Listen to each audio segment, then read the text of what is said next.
Группа Diva Ethno Future Sound, представляющая чувашскую музыку, стала дипломантом международного конкурса «Золотой голос Байкала». Конкурс, посвященный столетию Республики Бурятия, собрал более 20 участников из 15 стран мира.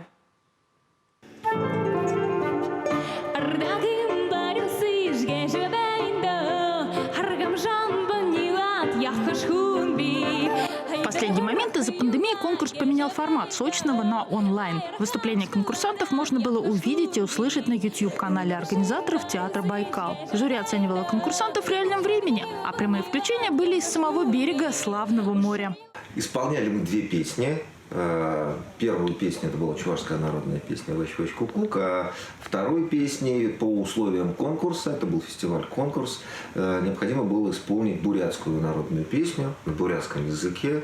Тоже это был своеобразный такой интересный опыт. Проект из Чувашии получил признание авторитетного жюри. О вручении диплома второй степени музыканты узнали в прямом эфире. Июль для Diva Ethno Future Sound стал в прямом смысле слова международным. Еще в начале месяца музыканты выступили онлайн на церемонии открытия выставки «Мир в лицах» в Париже. Экспозиция из 170 работ этнофотографа Александра Химушина стала первым большим мероприятием в штаб-квартире ЮНЕСКО в столице Франции после длинной паузы, вызванной мерами по борьбе с коронавирусом. 3 портрета сделаны в Чувашии во время прошлогодней поездки по нашей республике. Для зрителей они будут доступны до конца августа.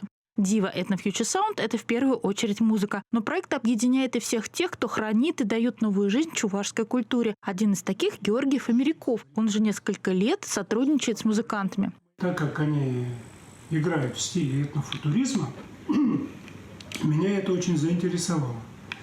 И мои картины очень органично вплелись в их пространство. То есть на альбомы, на оформление сцены. И завязалась дружба. Музыканты уже готовят очередную песню на чувашском для ротации и вместе с художниками, мастерами по костюму и фотографами обсуждают образы для группы в стиле футура. Анна Филиппова, Вести, Чебоксары.